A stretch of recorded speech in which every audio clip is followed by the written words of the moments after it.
It's been a little while since we were live. We've been so busy doing client sessions all over the place with fourth quarter planning. It's nice to go live and have a conversation again. We're talking about curiosity today, the value, the importance of curiosity at any time, really. But in today's world, in the environment, the things we're dealing with, the importance of curiosity. Hopefully it doesn't kill this cat. Funny. Oh, hey, everybody. Welcome back to the show. My name is Bill Gallagher, scaling coach, host of the Scaling Up Business Podcast. We bring our show to you every week. And all our back catalog of hundreds and hundreds of shows now on all the things to do with people, strategy, execution, cash, and the leadership to take your company to the next level. All that and more at scalingcoach.com. We're talking today with Alison Horstmeyer. Alison is an all-around talent development consultant, executive coach, humanistic thought leader. And I think it's going to be a great conversation. You can tell just by her vibe. I put on the music. She's starting to groove. If you can't groove with it, then you're no good. Handle a lot of things in life. Gotta flow with it. Gotta flow.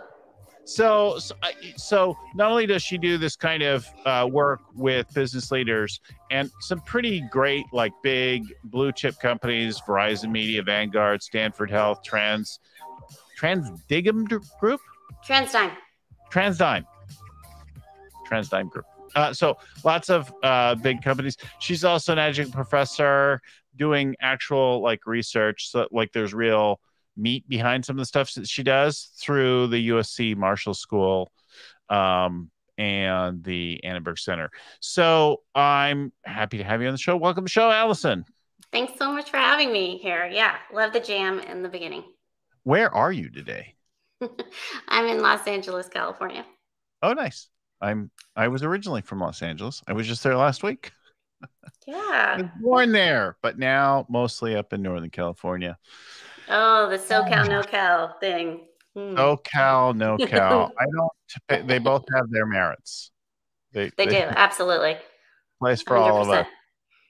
So, before we get into the curiosity, some of the stories you have about clients and your work in curiosity, talk about how do you come to this work? What got you interested? What made you curious about curiosity? Yeah. So I come from a long tenure of building businesses at the intersection of tech and media, typically new technology, typically at the fringes, typically global purview. I was called in to launch new things or turn things around. And it was, I've been through leadership development programs. I was always kind of fascinated what triggered people, what drove people. As I got later in my career, I really enjoyed making other people successful, working with international sales teams or cross-functional teams. And I really noticed a lot of anxiety and complacency and stress, much of we have still today. And I was always fascinated between kind of mind, body, science, behavioral science. And so I went back to school to study those things, to study different disciplines. And I really was going to try to really investigate anxiety. And it was during that process in my mindfulness research, I said, wow, can we be curious and anxious all at the same time? I thought maybe I had something was super naive, but it did prompt me to investigate curiosity more and really immerse myself into that research. And I got certified as a coach and certified as a yoga teacher. Like I was just exploring different disciplines. And actually the work in curiosity led me back to anxiety, because anxiety is indelibly tied to curiosity. It's how we manage the anxiety, the stress, or the doubt of exploration, of going into the unfamiliar, of going into the new. And I really wanted to bring the work in a practical way to organizations. There has been definitely a growing appetite from organizations to understand what curiosity is, how to harness it, how to integrate it into their culture, because they're realizing it's a meta skill. It's really a doorway to collaboration, to communication, to creativity. I think oftentimes we associate curiosity with creativity and innovation, but we don't associate it with, building self-awareness, or how it really informs our interpersonal relationships, our team dynamics. And that's what's really interesting to me, is that we're using the richness of curiosity to really upshift how we perceive our ways of showing up and interacting and supporting each other. It's funny you talk about anxiety and then curiosity. And when I'm feeling anxious, one of the first things that I try to do is bring curiosity to it. Wow, look at me. I'm anxious. What's going on with me? Wow, look at that. Look at my heart. Wow, my breathing's way up. My palms are sweating, or whatever the version of anxiety that I'm getting at any given moment. I wonder what that's all about. And then I notice things. I'm like, huh, and that happened, and that happened. Oh, and I think that's going on. And I guess that's what I'm anxious about. And the hold of the anxiety is shifted. It doesn't necessarily disappear yet, but right. the hold of it is different. Yeah, exactly. So, there's an opportunity for exploration. What you did on the spot was you got into exploration mode, and you saying, what is this really about? Like, you took a pause. I think that's what I really try to imbue, is like curiosity offers us the pause to get reflective and to assess, which we really need to do in any juncture, at any career point, whatever we're doing. I don't think we take the time for the pause enough and the reflection, because we're just going. And I see time and time again in my research and in my work with clients, as soon as we get to the exploration and being open to what's potentially this could be about, or the inputs coming in, or, wow, I don't know, this is like totally challenging a subjective belief, and then integrating what you found, like you just integrated. You said, okay, well, I've taken a layer away. I've just kind of unpacked something that now I can work with. And then your stress tolerance actually went up and your anxiety went down. I see it time and time again, that and in that way too, Bill, you almost reframed your anxiety as like, oh wait, it's information. What is this information? It was 2-3 days ago, and I had one of my projects and some of the people I work with go really not the way I wanted, and I was really upset by it. And I was anxious about what it might mean and how I'd handled it, and really spooling over and over, like, what do I need to do, and how do I head this off, and where's this going to go, and that kind of thing.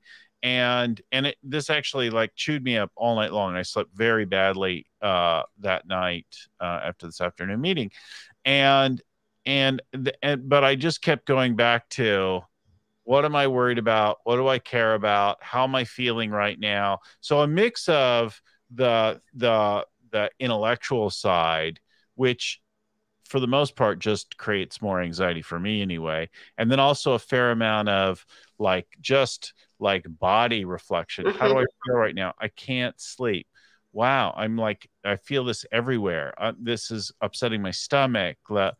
And where am I worried about this is going, the implications of this, right? So I just did my best to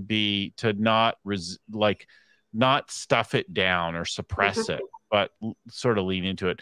It still did take away a lot of that night, but I wasn't up all night throwing things against the wall. I just didn't sleep particularly well. Yeah. I think also what you're saying is, how can I use the exploration part of curiosity to check in on my narratives?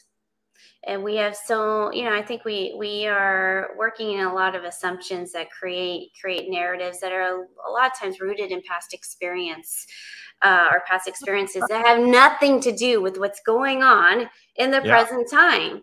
Then we are so good at creating narratives that are just rooted in illusion and untruths, but they feel so true in the moment, because we're giving such, weight to them. And then, the emotionality of that, it gets high, our cortisols are going through the roof, and we're kind of in the fight or flight mode. And so when for me, it's like that, like it's all projection and it's not very conscious. So she says, or they do something that's a little bit like something happened in the past, and I go completely into reacting and interacting with them and the world consistent with what happened a year ago, 5 years ago, or even versions of that for many years. And I don't even notice that I'm now adding all of that other stuff into this person who just did or said something that was faintly reminiscent of whatever. And I'm now certain that it's going to go a particular way. And when I stop, my first thing is like, oh shit, this whole relationship is doomed. Like, here it goes again. They did that. Yeah, that spiral, man, that was a good one. All triggered from something previously. And so, oftentimes when I'm working with executives is how can we use curiosity to really adopt that explorer mindset where we're putting those preconceived notions, assumptions, and biases to the side. And also clarifying assumptions can be really powerful because you're assuming a lot that may warrant a deeper conversation. And so when the person said that to you, it's like, interesting. Can you tell me more about that? Like where you're coming from, or, just tell me more. If you haven't, it never gets old because it doesn't get used enough.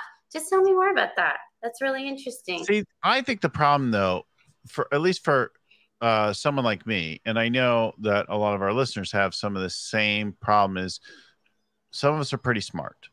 And we've gotten certain places because we're pretty smart. So we don't act as if we think something might be the case. We're certain that it is the way that we see it.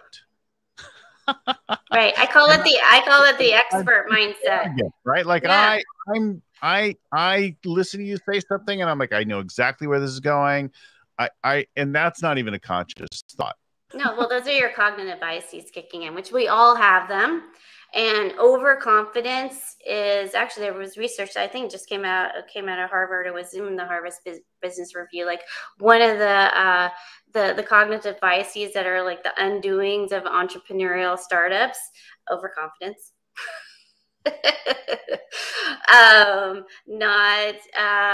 Which comes from an overdrive on action bias.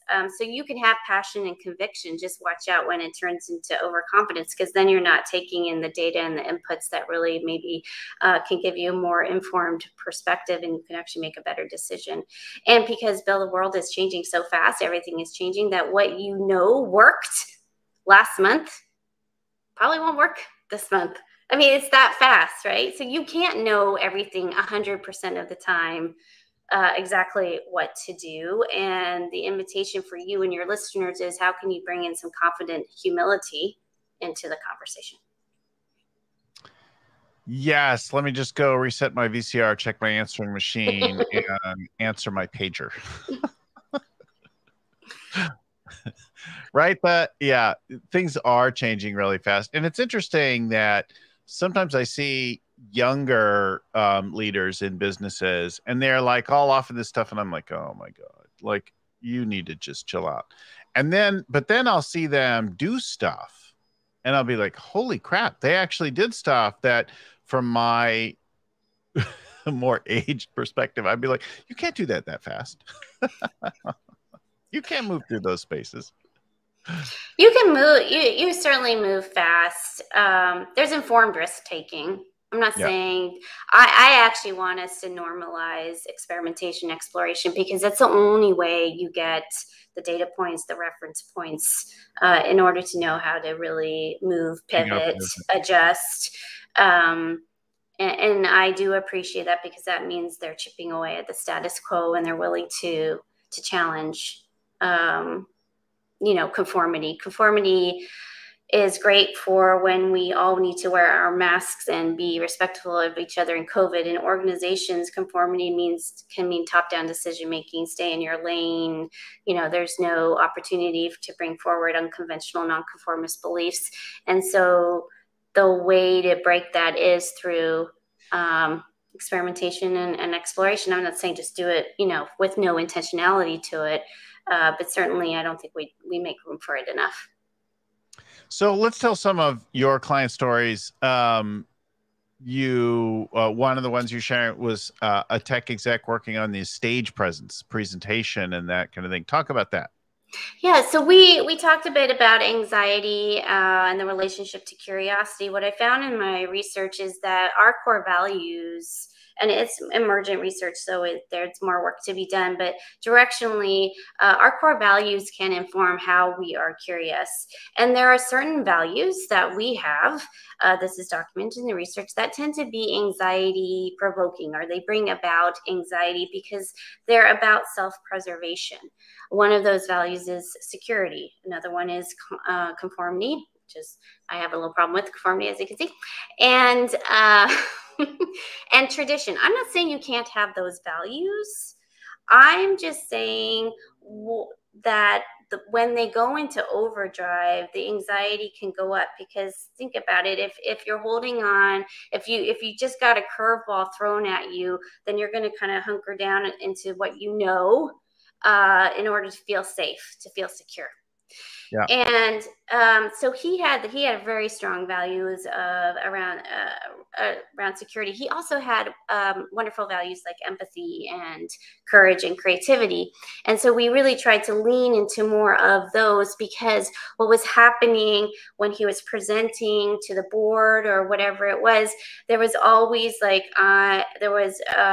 always this fear, like whatever I say, I'm going to lose my job, or his stories spiraled out because he's like, I'm not feeling safe.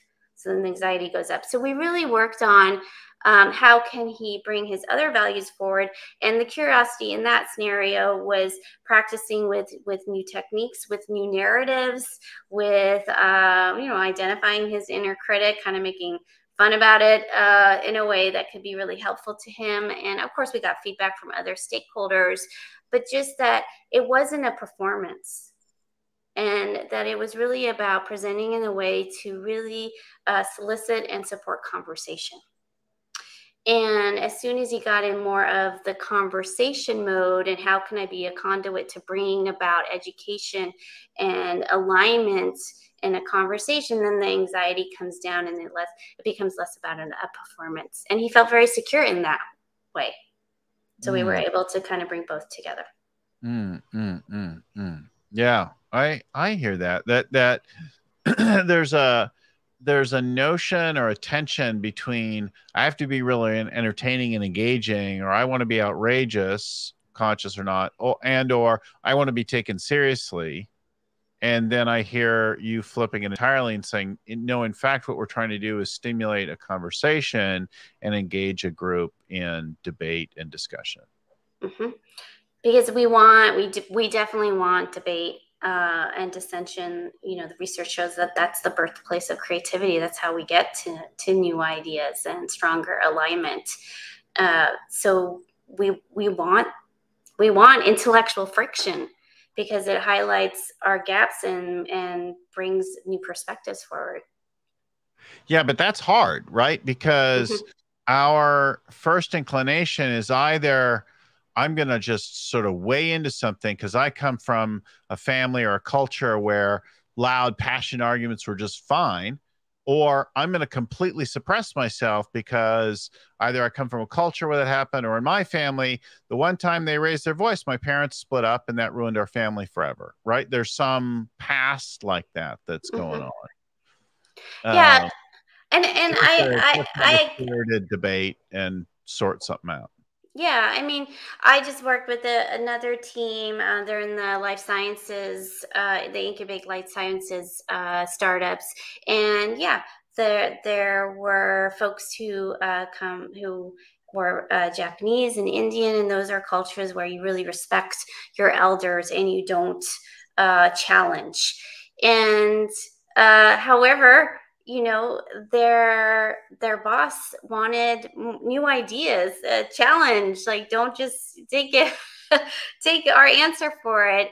And once they all had to really practice being the explorer, figure out a cognitive bias that they wanted to look out for.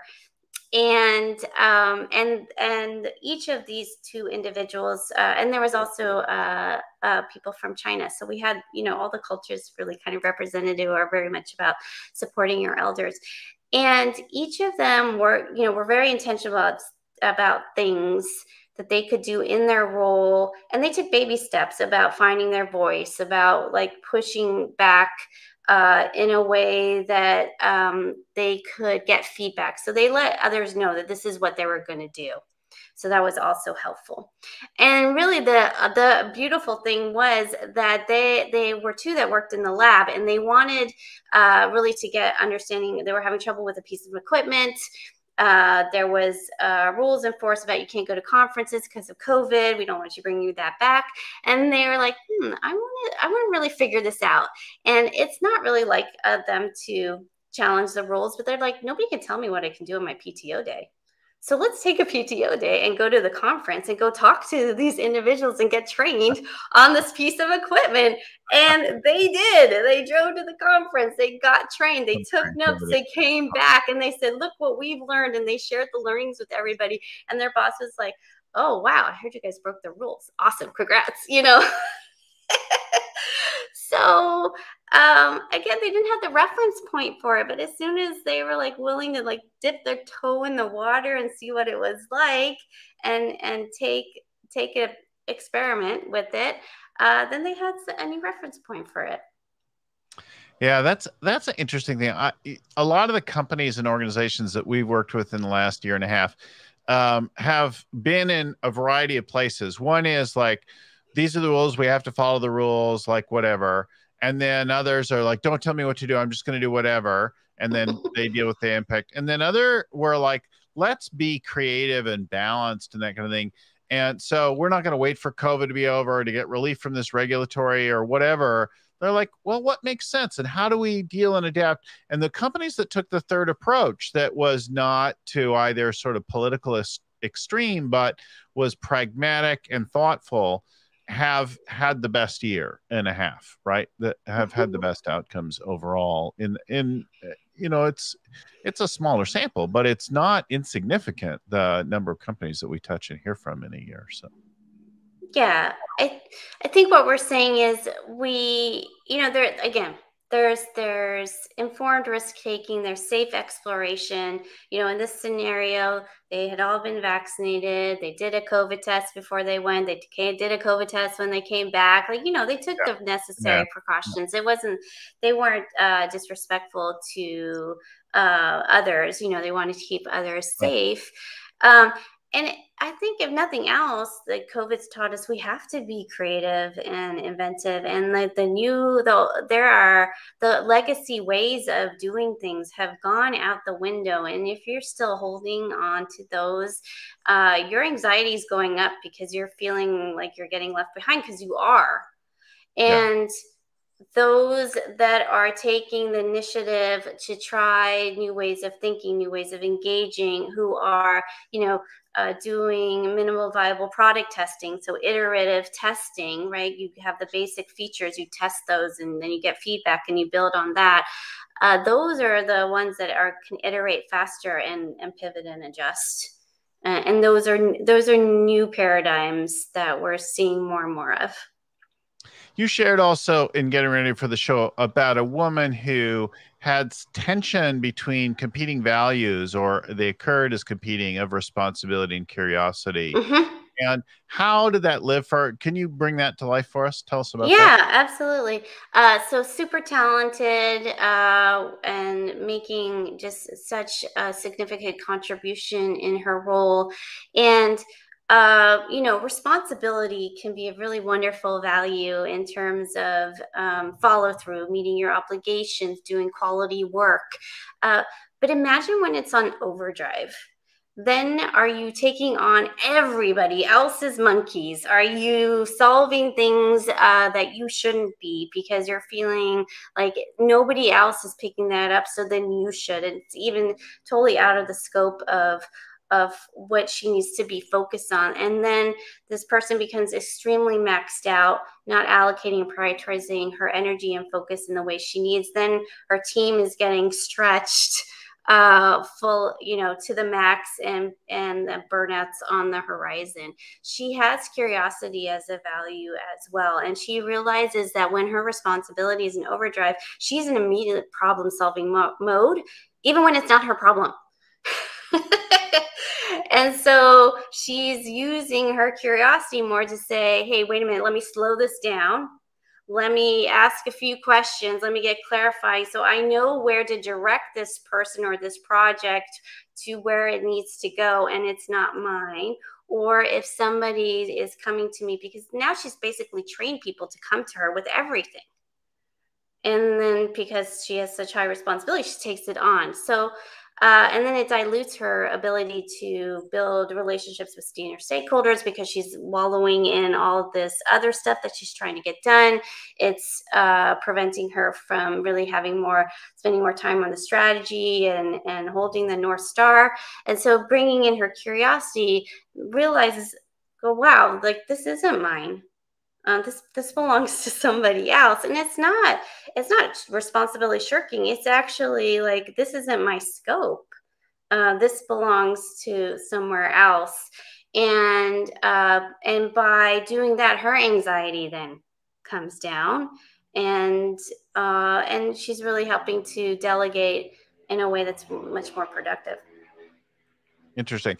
I'm reminded as you share that story that when I'm working with people on performance and people management, that curiosity is a really immediate access to a breakthrough in the interactions that are unproductive. So like in performance, we've got somebody whose performance personally or with another is off, and they immediately go into right, wrong, good, bad, kind of a morality conversation. And it gets emotionally charged, and either they're beating up on themselves or beating up on someone else, and they're getting defensive, and it all is going off.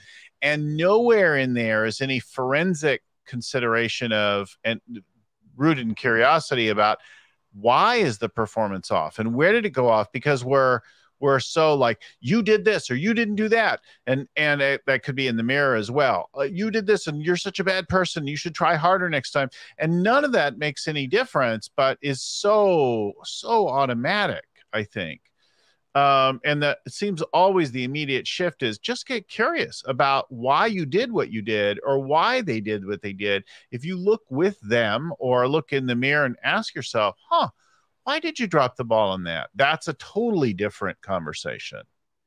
Yeah. I mean, something could have happened at home.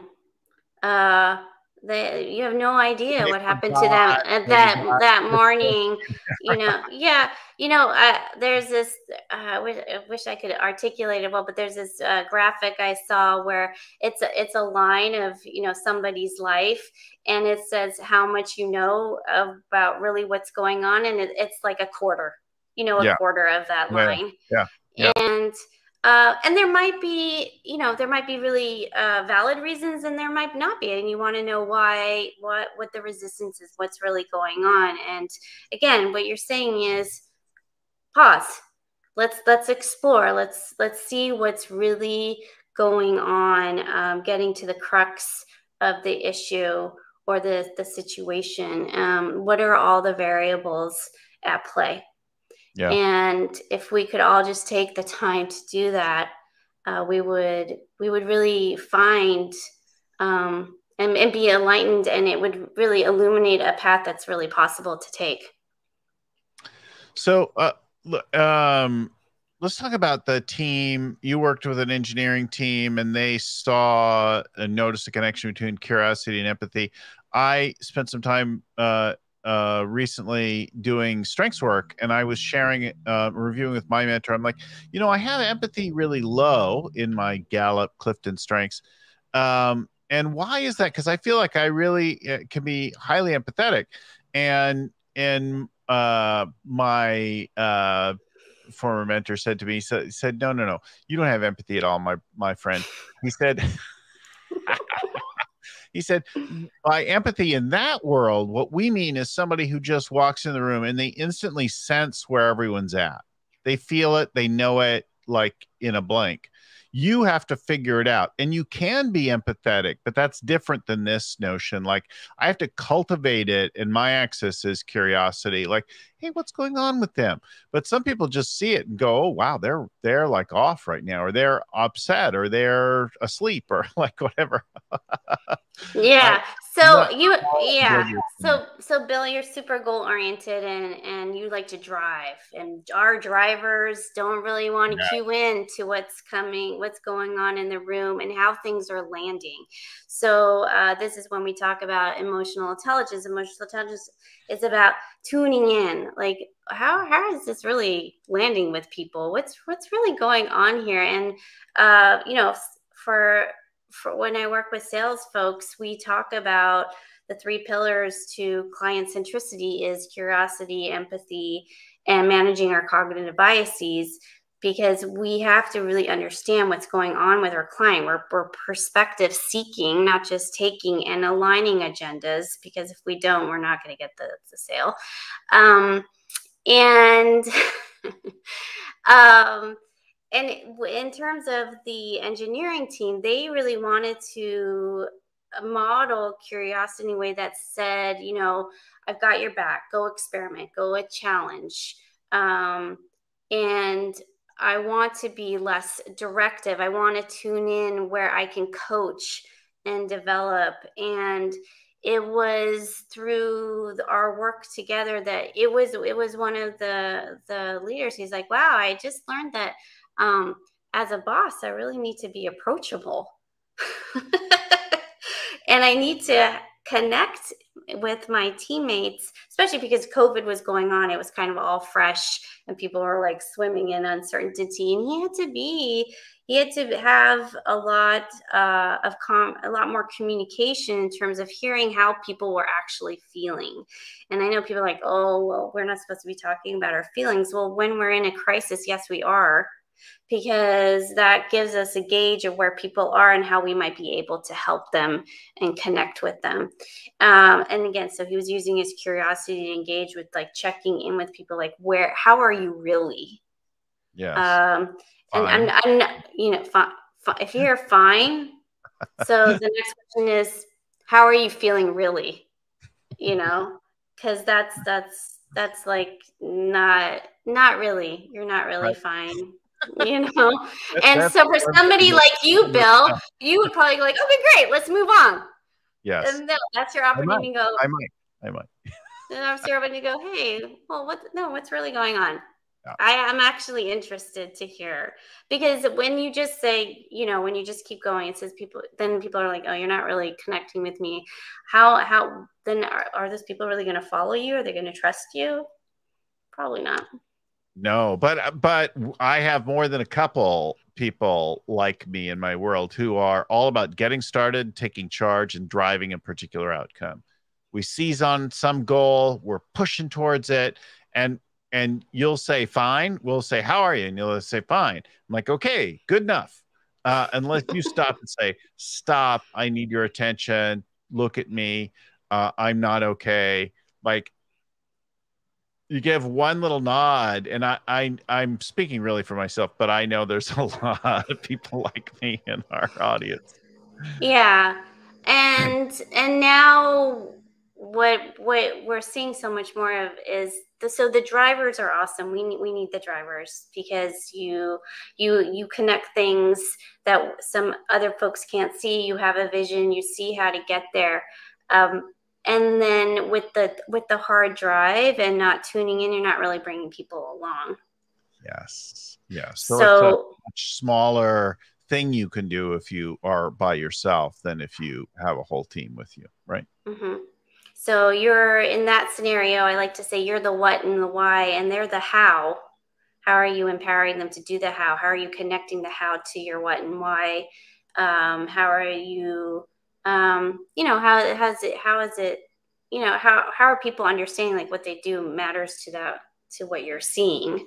And people tend to gloss over that. That's actually really important. It's really important. Because then people become disengaged, de-energized, and then they'll leave. So we have high turnover going on right now for that very reason. Yeah. And why do people leave? They're like, my boss isn't listening. The organization doesn't care. Something big just happened. I'm reassessing my whole life, my work balance, my role, my life's purpose. And you're like just chugging away and like, get back to the office. Like, yeah, I don't know. I figured out how to not do that. Yeah. The balance, right? You have to figure out how to get done what you want to get done, but work with people in new ways because people are reconsidering things. Yeah, absolutely. Because they can. They can make decisions. They're feeling much. I think COVID has brought, an empowerment and a realization that you don't have to toil a certain way anymore. Yeah. And I think we have to honor and respect that and figure out how to leverage that. So, a lot of my training is virtual now, and I can do more of it. I could scale it. It's really actually been a benefit. Do I miss the in-person energy and group energy interaction? Absolutely. And at the same time, am I meeting people where they're at and what they need in the form that they want to interact with me? Yes. Yeah, it's a mixture of all of those things, right? That we do. Like ton of our work now has moved online, and we got better cameras and lighting and microphones and things like that, and created online tools, and we can do amazing things. But one of my teams I'm meeting with in a couple of weeks will meet virtually, but I just met with them in their office in the Midwest a couple of weeks before. So it's a mixture of those things. Some of our teams are working all remotely, but then we'll gather at a winery or some other place and spend a couple of days doing planning and strategic thinking and that kind of thing, right? So that kind of mix of stuff. What I like that I'm hearing in your message here is this notion of that we all have some areas or aptitude for curiosity, but it is something to practice, to develop over time, to cultivate. There are places where I notice that I'm naturally curious, and others where I'm completely arrogant and think I know everything. And it's not even conscious in either case, right? Until I stop, pause, and notice it a little bit, bring some mindfulness to it. Like, oh, I could cultivate like that empathy conversation. Like, I may not naturally be empathetic, but I can cultivate an extraordinary amount of empathy with a little intentionality. Yeah. The research shows it's self-directed. So, and the research shows it's innate in each one of us. So we do choose to be curious. It is self-directed. It does take intentionality. It does take effort and energy. So all of this in my research, and, and the practice is coming back to the practice. We're all going to fall off. And so just having that awareness, Bill, right? Oh man, I didn't practice it that time. And then going in the next time with these folks, like setting intention before. Really easy. I do this with all the executives I work with is, can you set an intention before you go into a meeting of how you really want to show up and what you're in service of? Just get in the practice of that. To connect that for our audience, there are lots of things we know how to do, and we do them regularly. And they have benefit for us. We know how to brush our teeth. We know how to wash our bodies. We know how to take our vitamins or whatever, and we do them regularly. And then there are other things that we know how to do, and we may or may not do them. You may or may not ride your bike regularly. You know how to take a hike or a walk or whatever. You may or may not do that. But the benefit doesn't come necessarily from knowing how to do it, but actually doing it, right? It's brilliant. I know how to ride my bike. As long as it sits there in the shed, it's not doing me any good or giving me any enjoyment. Like the curiosity that I know how to be curious isn't really helpful until I practice curiosity. I have a reminder, an appointment, whatever for it, like other things in my life, to exercise, to meditate, to being grateful, those kinds of things. I actually have to have some structure reminder, and maybe some of you don't, but like I have an actual gratitude appointment in my calendar because I won't think of doing it. That's I have fantastic. in our agendas for curiosity, for asking questions, because I will charge ahead knowing what do I want to accomplish and knowing where I want to go and unconsciously assuming I already know everything. Yeah. So you're saying it takes intention and attention, like both those things. Attention, right? And I have to stop and actually do it for a lot of these things. Yeah. Yeah, exactly. Yeah. Oh, so much more to do. This is rich. And it's funny because it's so fundamental. It's really rich and deep, and yet it's pretty basic. You know, like it's useful to be curious. Unless you're George, maybe, and then you should be careful where you go. Sorry, reference to Curious George. Oh, I see. Yes. Old story. So I suppose curiosity can get you in trouble sometimes, but for the vast majority of the time, it's a pretty useful thing to cultivate. The website and where to go is Dr. Alison H, Dr. Alison Horstmeyer. We'll put it there in the crawl on the screen. We'll put it in the show notes as well. Dr. Alison H, if you want to go, she'll do a consultation with you, and you can see if you have a little fit there, if that's a useful coaching kind of person for you. So there's the link in that and in the show notes. I want to remind everybody our shows come every week. So we've got hundreds of shows with people like Alison and others, all on all areas of getting your strategy right, working with people better, becoming a better leader, dialing in your execution, even managing your cash better, all that and more at scalingcoach.com. If you want to send us a note, ask us for a resource, that kind of thing, info@scalingcoach.com is a good email to do that at. So thanks again, everyone, for listening, for watching. I want to give big thanks to Lucy Summers, getting our show ready, behind the scenes, producing everything, shows scheduled, guests ready, shows out the door, and to the folks at Podfly Productions who produce our show, sweeten up the audio, get it all out on iTunes, Spotify, Stitcher, etc., all the other places that it goes. You can find the video versions of our shows on LinkedIn, YouTube, and that kind of thing. Albie Burge, Ein Kadena, Tim McGowan, all over at Podfly Productions, and to Vern Harnish, author and creator of the Scaling Up Framework. Thanks again, everyone, for listening, for watching. We'll talk to you again next time. Thanks. Bye-bye. Keep scaling up.